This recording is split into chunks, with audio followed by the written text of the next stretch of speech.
18:30, el 6 de agosto de 2013, a las 9:38, más precisamente, ocurría uno de los hechos más infaustos, o quizás el más infausto de la historia rosarina, como fue la tragedia de Salta 2141.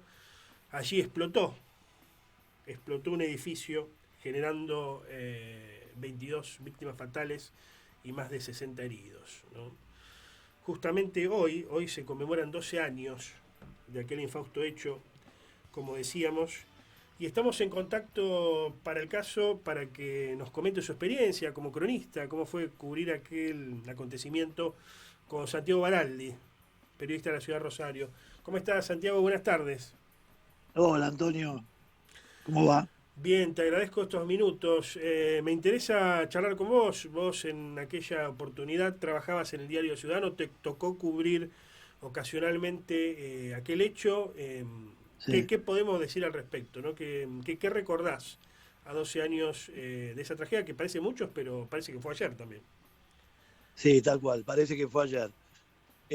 Sí, yo trabajaba en el Diario del Ciudadano, esa mañana nosotros estábamos recién llegados para hacer el turno con los compañeros que estábamos durante la mañana y en un momento una de las chicas que estaba en la web nos avisa que había habido una explosión, aparentemente lo primero que se dijo era de una caldera en Salta y Oroño. Entonces, bueno, paramos un taxi con el compañero fotógrafo y nos fuimos a la zona y ya estaba, digamos, que no te dejaban pasar, así que nos bajamos antes y llegamos, digamos, 20 minutos después de la explosión. Es decir, que estábamos en el medio de los gritos, de los llantos, pisando vidrios, pisando escombros, la gente que deambulaba de un lado para el otro, que nadie entendía nada. Y bueno, yo me quedé toda esa mañana allí buscando y levantando testimonio como se hace, ¿no es cierto? Y bueno, el Ujú. fotógrafo haciendo su trabajo, la lengua de fuego que salía de la puerta de Salta 2141 y a la media hora llegó la intendenta Fein en ese momento acompañada de su secretario asegurado, Ujú. insultos, gritos, bueno, era todo un caos. Tuvieron un ratito y se fueron. Las ambulancias, las sirenas, los bomberos, las escaleras, mangueras, los charcos de agua, bueno, todo eso fue. En mi caso yo me quedé hasta pasado las horas del mediodía para volver al diario y escribir. Escribir, Claro. digamos, en primera persona todo esto que a uno lo impactaba, ver un padre pidiendo una ambulancia con un nene de 5 Ujú. años, con un vidrio incrustado en la cara, bueno, y en el medio de eso, gente que te decía que ya habían hecho los reclamos, que el olor a gas hacía semana que estaba, gente que te mostraba el celular para decirte, mirá, yo ya hice este reclamo. Ujú. Este, bueno, lo que pasó con el gasista, que fue finalmente el único que fue, digamos, el gasista fue el único que fue, digamos, que le dieron pena de Ujú. 4 años. Que fue Los condenado. otros, que fue Ujú. condenado. ¿Qué, Los qué? otros imputados, que eran 10 entre la administración y personal de Litoral Gas, Ajá. en marzo del 2020 quedaron absueltos. Digamos, no, cuando la fiscal Argüelles había pedido para cada uno de ellos 5 años, había pedido 5 años de prisión para cada uno de ellos, Ujú. por estrago culposo agravado, pero bueno, no pasó nada, la impunidad es siempre y lo que pasa en este país, y un poco yo hoy en un tuit para recordar el tema, eh, uno de estos imputados del Litoral Gas, Claudio Tonucci, que era responsable ahí en ese momento de un área importante de lo que era la revisión, ¿no es cierto?, del trabajo de los inspectores del Litoral Gas, eh, que quedó, digamos, absuelto, Ujú. es el esposo de la que era en ese momento la ministra de Educación socialista, Balaguer, Ajá. Claudia Balaguer. Sí, Bueno, que actualmente es diputada provincial por otro espacio, el Frente Amplio para la Soberanía. Sí, sí. exacto, sí, siempre se reciclan y siempre están. Pero bueno, era un poco también para recordar eso, ¿no? El tema de la política y la impunidad, Ajá. Y recordemos también que el primer juez de la causa, Beltramone, Mm, que estuvo apenas 2 meses y había hecho buen trabajo, los abogados de la empresa lo recusaron porque había dado un par de notas en los medios, entonces acusaron de que el tipo estaba prejuzgando sobre el trabajo de Litoral Gas, que en realidad sí, ellos eran responsables porque bueno, no habían hecho bien el trabajo de cortar el gas con tiempo, hacer ujú, el trabajo que también hay que decirlo, la administración también tuvo una responsabilidad allí, por eso estaban imputados 3 personas de la administración, ujú, porque ¿qué pasa? Era un edificio en el que la mayoría, había pocos dueños, dueños de varios departamentos. Era un edificio mayormente con estudiantes, gente jubilada, y cuando se empezó había olor a gas y se hace la reunión formal para ver, bueno, ¿qué hacemos con esto? Bueno, había que hacer el cambio de válvula. ujú. Esa válvula tenía un costo elevado, digamos, una cosa para hacerla bien. Y después, viste, tal opinión, igual, che, más barato no hay, no se consigue. Sí, bueno, podés ir a Accesaniga y conseguir una válvula que sale 3 veces menos. Ujú, Y bueno, pongamos esa, viste, la típica reunión de consorcio en la que vos decís, claro. bueno, y bueno, pongamos la más barata. Lo Bueno, y atamos, ahí lo atamos con alambre, diría Ignacio Copani, ¿no? exactamente, lo atamos con alambre. Y bueno, había un gasista que fue el primero que metió mano en el lugar, que también fue absuelto, José Luis Ayala se llamaba, y dejó a medio hacer, y dejó todo muy flojo.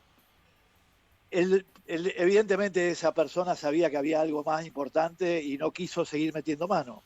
Ujú, 3 días después, 4 días después de ese medio hacer, llega el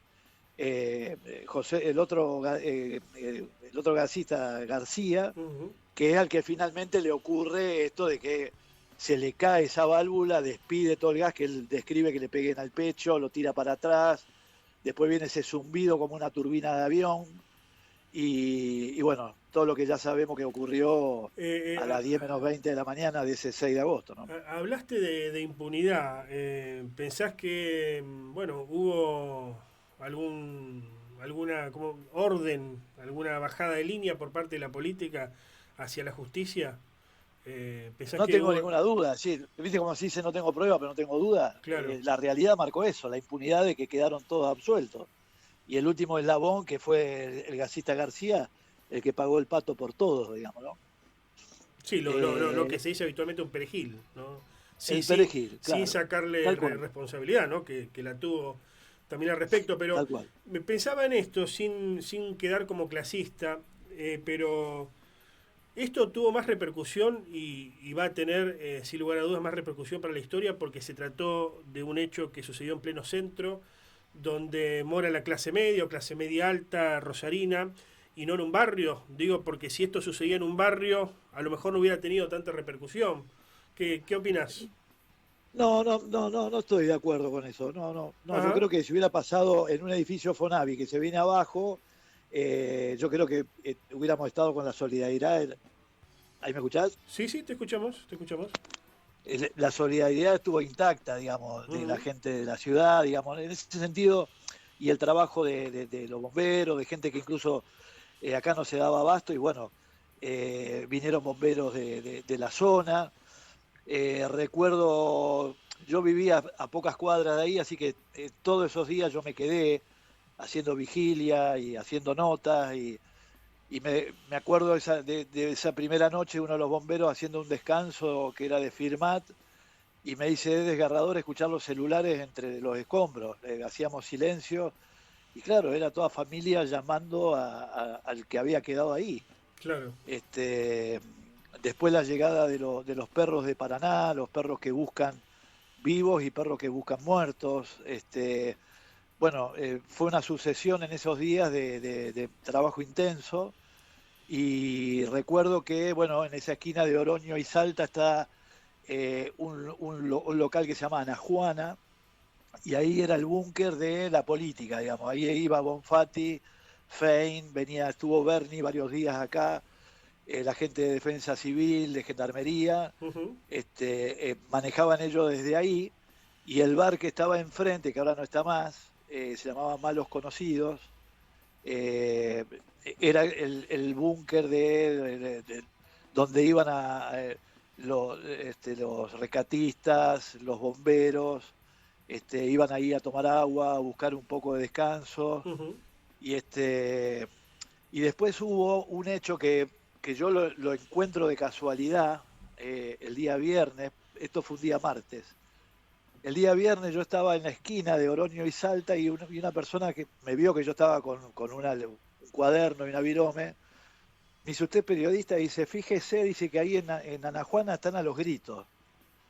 Entonces yo, viste, me arrimo, y justo sale una persona caminando rápido, acompañada de otra, se van caminando por Oroño, se meten en el estacionamiento de La Gallega, se queda, veo que gesticula con otras personas y se va. Y como, bueno, estaba acordonado, yo no me podía arrimar a él. Finalmente me acerco a un bombero y le pregunté: che, ese hombre que estaba ahí, que estaba enojado. No, dice, ese tipo dice, mirá, aquel que está allá tiene el teléfono, fíjate si podés hablar con él, porque es un tipo muy capo. Entonces, Ujú. bueno, consigo el teléfono, esa noche lo llamo, el tipo se estaba volviendo a Buenos Aires. Pero ¿quién era este personaje? Era un mexicano se llamaba Héctor Méndez, o se llama Héctor Méndez, que es fundador de la Brigada de Rescate Los Topos. Ujú. Los topos son conocidos mundialmente por haber participado de la tragedia que a vos se te ocurran, como en Haití, en Chile, el tsunami en Indonesia, en las Torres Gemelas. Bueno, donde hubo algún problema de terremoto, de cosas así catastróficas, los topos siempre estuvieron haciendo su trabajo. Este hombre, cuando se entera lo que había pasado en Rosario, se toma un avión de México y se viene para dar Ujú. una mano. Y Bonfatti lo echó, Bonfatti y Berni lo echan. No, no, dice, no, porque acá ya están trabajando y no queremos dice, las Ujú. cosas se están haciendo bien, bueno. Este, Se nos termina el tiempo, lamentablemente, Santiago, pero quiero pedirte que sea lo más conciso posible. Se habló mucho sobre que, bueno, no se informaba bien sobre lo que estaba pasando, de que se mentía, que había cadáveres que, bueno, no se mencionaban en un supermercado de la zona o en el sótano de un supermercado de la zona. ¿Viste algo por el estilo? no, no, no, no, no, ¿Qué no, podemos no, decir? para Como, nada. claro, No, no, eso fue en algún momento, fue para buscar algo, un golpe de efecto, sí, pero no, nada que ver, ¿viste? No, no, no, no, eso no. no Fueron pasó. 22 los que fallecieron, se encontraron, incluso Santiago Laguía fue el último que se encontró, que en algún momento el padre Ignacio dijo que él veía que estaba vivo, que hay que buscarlo porque debe estar aturdido. Ujú. Bueno, finalmente no era así, fue al último que encontraron, que bueno, había caído, se vino, desplomó el ascensor y quedó allí, y bueno, los bomberos fue al último que encontraron, fue a Santiago Laguía, ¿no? Bien. Gracias enormes por este contacto, Santiago. No, por favor, un abrazo grande. Adiós.